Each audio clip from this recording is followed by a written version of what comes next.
Guys, samahan niyo ako. Andito ako ngayon sa Bangkok, Thailand.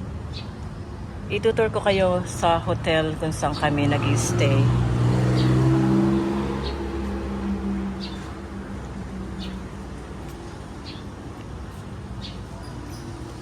Dito yung kanilang mini kitchen for breakfast.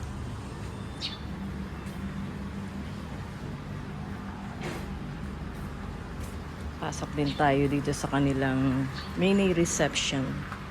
Ito guys, lahat dito ay dito na pala yung reception nila. Pangalan ng kanilang hotel ay Valley Villa Bangkok. So guys, iyon yung pangalan ng kanilang hotel.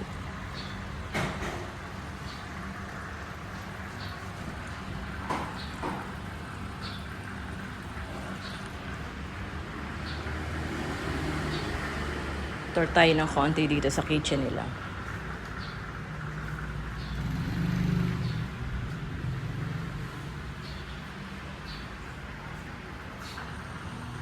Kompleto naman.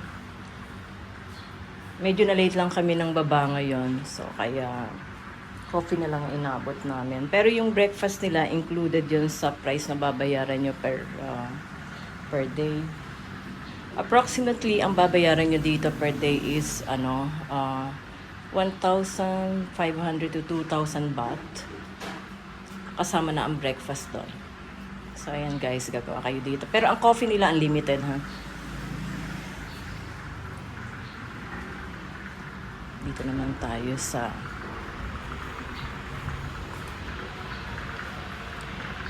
kanilang mini seating area.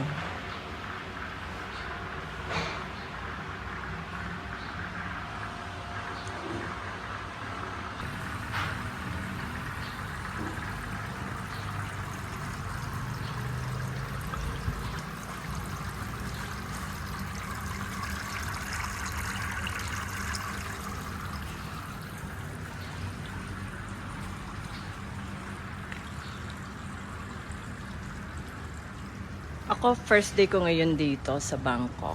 Pero yung anak ko, dumating sila dito, 16 June. So, mas nauna sila dumating sa akin. So, ayan, papasok tayo dito sa isang kwarto na bakante. Kasi yung kwarto namin, hindi ko na pwede ipakita kasi very messy na siya. Nagamit na ba? Ako kadarating ko lang. So, bumaba ako para nga maitur kayo sa mga kwarto dito. Ito pwede naman eh. Ito yung makikita nyo. Ito yung sinasabi ko sa inyo na rooms nila. Maganda.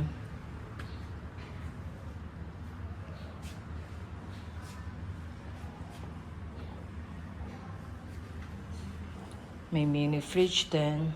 Kettle. Kaya may mga towels din sila.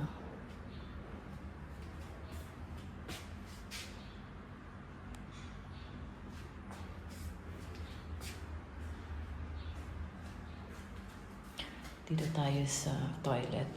Maganda guys, malinis. Malinis ang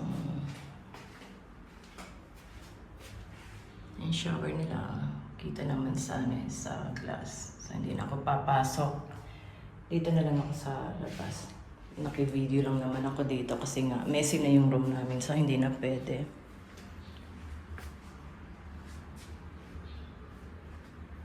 Pero ganito rin yung room na kung saan kami nag-i-stay. So guys, malaki siya, oh.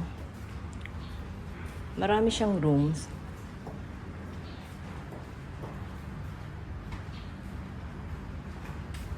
Tuloy-tuloy ko lang yung pag-tour ko sa inyo. Para at least may idea kayo kung sakaling mapunta kayo dito sa Thailand. Specifically kung gusto niyo magstay dito sa Bangkok. Dito, maganda rin. Pwede ko rin ma-recommend sa inyo. Tsaka malapit siya sa mga sa mga magagandang pasyalan. Ito.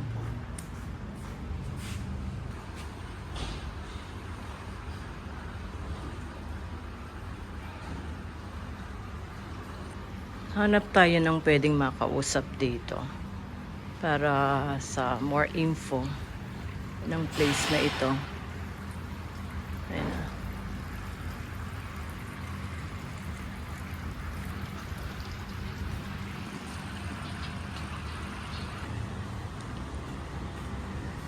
Walang tao sa reception. Tingin ko off-season ngayon dito eh. Kasi tahimik. Akyat na lang tayo sa room. So, akyat tayo sa first floor. Hanggang third floor yata sila dito. So, tignan natin. Ganon din naman ang layout ng first, second ng mga rooms. Parehas lang sila. Andito tayo sa second floor. Para magkaroon kayo ng mas magandang view sakaling gusto niyo pumunta dito. Magkakaroon kayo ng idea. Ito, may balkon sila dito.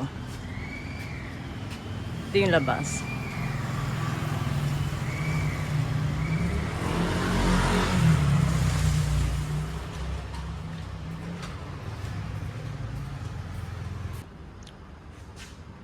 Dati lang siyang isang bahay.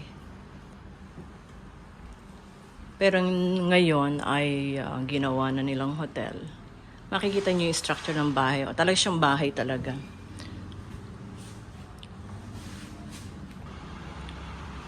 Naglagay lang sila ng extension. Nakita niyo yan, buong paligid, puro rooms. Ang bahay nasa gitna.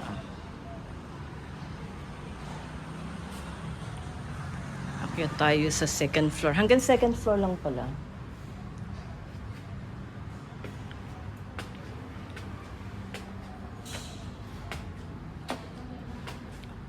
Guys, yung rate, hindi ako sure kung ano yung rate nila sa peak season. Siyempre, magbabago yun. Off season kami pumunta dito. So, yung price range nila ay 1,500 to 2,000 baht.